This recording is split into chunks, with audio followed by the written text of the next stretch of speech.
I think we'll move on to our next speaker. Our next speaker is Yvonne Ortiz, and she is going to be talking about updating some of the Aleutian Islands fisheries ecosystem plans. Okay, so think of this as an infomercial, really. And what a fisheries ecosystem plan is an opportunity to actually have an annual or regular voice into the council process. So regardless of what you do, the interest here is to see how whatever you work or whatever you are involved in can get a voice within that process. So think of whatever you do, how you can apply or how you can contribute to this.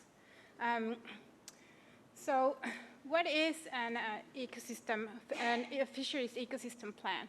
Well, what it is really is a document that was recommended nationwide for all regions in the US, where you could compile information and assist ecosystem-based management. And for the Aleutian Islands, actually, was selected as the pilot project in 2007. It's the only one currently for the for the Alaskan waters. And it was revised every 5 years. 2012 was the last one, and so it's upcoming 2017. And it is defined as a strategic policy and planning document. So this is not legislation, it is just guidelines. But it was thought of as an educational tool, an early warning system, and an ecosystem, and to provide ecosystem context. And the thrust of it, or the interest, is to actually help the council in providing enough information to be proactive rather than reactive. How do you? Sorry about that. One thing I noticed, if you have a cell phone with you while you're I don't. Thank you. No, thanks but I don't.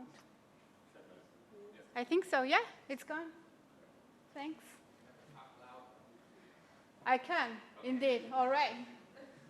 So I can actually forego the microphone and just go with my voice. If everybody hear me, all right, then better, let's get off electronics then. So the current Fisheries Ecosystem Plan was heavily reliant on a historical review and a lot of a synthesis in the relationships within the ecosystem.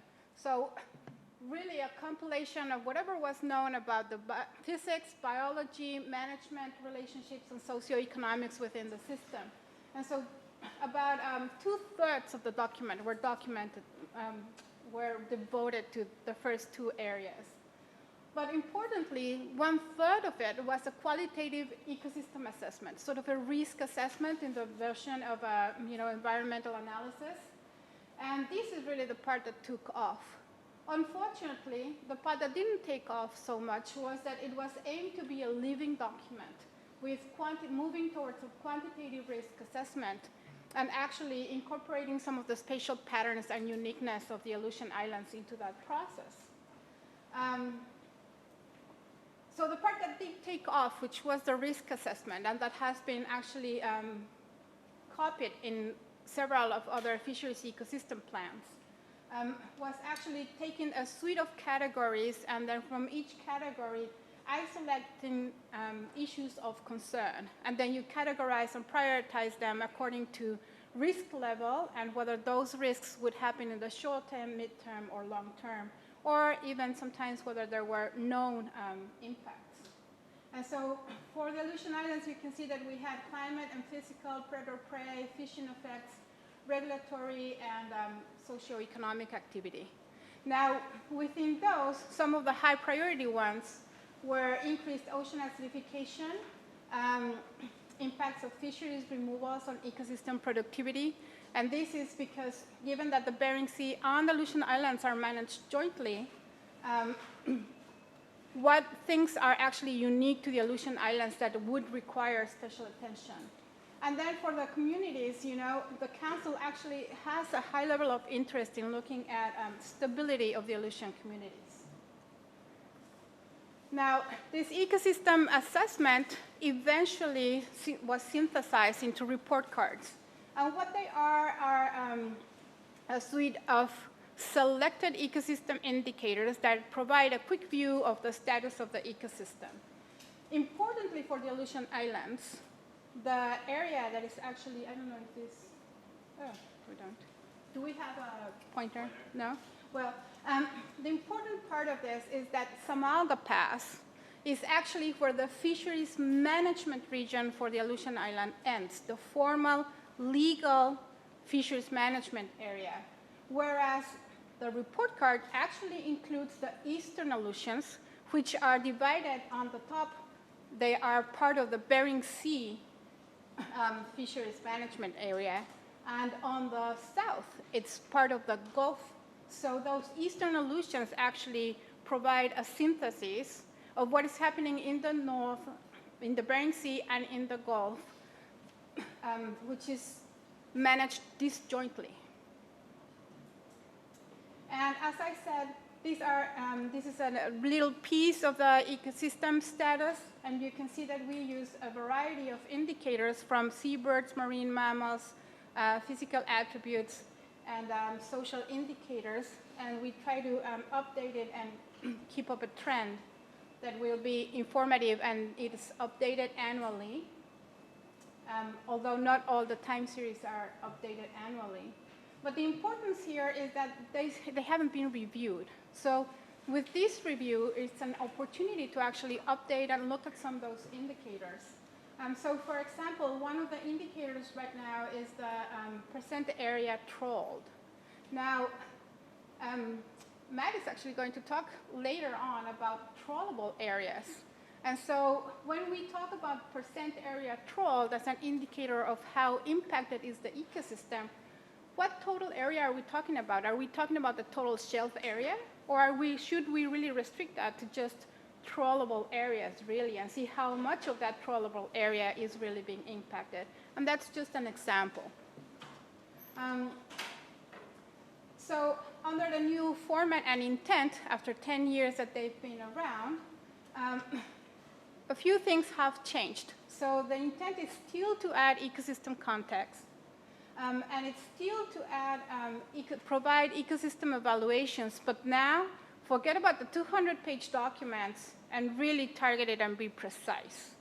And to be precise, they also, the intent now is to have measurable, contributions that provide a measurable improvement in management. So it is very much action-oriented, council-oriented, and that's why they want something that they can get feedback and they can take decisions on. Even if that decision or that action is just to keep it in mind, believe me, actually just having the council say, okay, this will now be constantly in back of our minds is a good thing. Just because they don't necessarily take action, the fact that they actually do know about it is actually a precedent. And then you can say, well, you've been informed all along about this, and now it's cracking. As opposed to the council not even having an idea about it. So that's the relevance about this. And in a way to actually synthesize that information and keeping that live document, the intent now is to have succinct and very targeted research efforts, which are now called action models.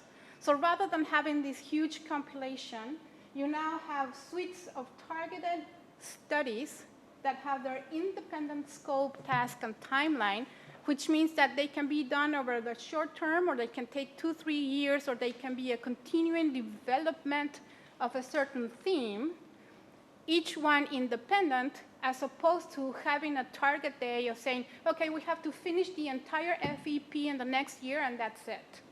This is really an evolving and moving target with moving deadlines. And so the examples right now for the Bering Sea are assessment and gap analysis to see how well the ecosystem approach is being applied in the Bering Sea, conceptual models, and those two, pretty much can be applied to any other system, if you ask me. But a little bit more targeted to the Bering Sea are actually short and long-term effects of climate change, and then to develop a protocol for using subsistence information. So there again, you see the interest for communities, for Alaskan communities, that somehow has lost sort of its voice or its way into the council process. So it's the good thing about this is that it's being renewed or trying to give a new venue to incorporate that. So if we switch now to the Aleutian Islands and the upcoming review, what could be these sort of potential action models? Well, first of all, we don't decide it. The fact that you propose it doesn't mean that it's going to get done, no matter who you are. It is decided by the Ecosystem Committee that is part of the North Pacific Council. And then there's a Aleutian Islands Ecosystem Assessment Team. And so under recommendation of the Council, they will review a suite of proposed action modules and then decide which ones go ahead with some priority. But for example, you could propose climate change with an ocean, with a focus on ocean acidification. And Lisa Cross, who will be here later somewhere giving a talk, might actually, we might learn something about how present or how, needed is that or not. And Bob Foy works with crabs, so he can talk about a little bit about, whether ocean acidification, how relevant is that for management in the Aleutians, and essential fish habitat as well, because ocean acidification affects corals. So you start to put together theme or support for a given theme or focused action. Then probable areas, again, would it be advisable to do a review and maybe update that indicator? And then again, pick up what was pending from the past, proposed as next steps, and really assess again what resources or areas need different approaches from the Bering Sea, given that this is for the Aleutian Islands. And so when would this have to happen? Well, the timeline is actually for 2017, next year. However, because the Bering Sea Fisheries Ecosystem Plan is being done right now and it's going to suck a lot of human resources, it works to our advantage because then it gives us a little bit more time. The review is going to be delayed.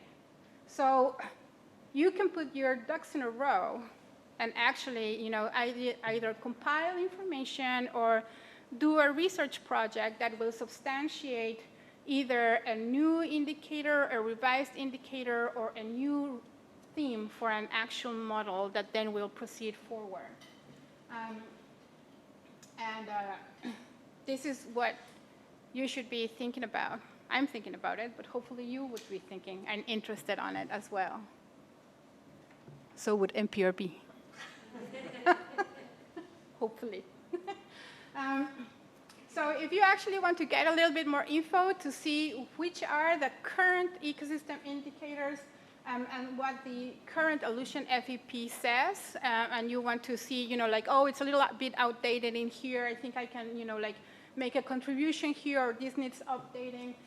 Those are the websites where you can find it. The AIFEP, as I said, is a large document, but there's a brochure that is a much smaller document if you just want to learn about it. And then the Bering Sea FEP draft, it's just a straw man, but you can actually, it's public information as well, so you can see an example of what the council is looking for and how they are gearing it up, because that will have a lot of relevance into how what the expectation is for any review of the Aleutian Islands FEP. And then finally, if you want to look at the report cards and ecosystem status to see if you have something to contribute to those, contributions are accepted on an annual basis at any time. It does not have to be according to the FEP review, but annually around summer or September, you can send your contributions to Stephanie Zador, and that's the website that you can look at. So with that, if you have any questions, that's it.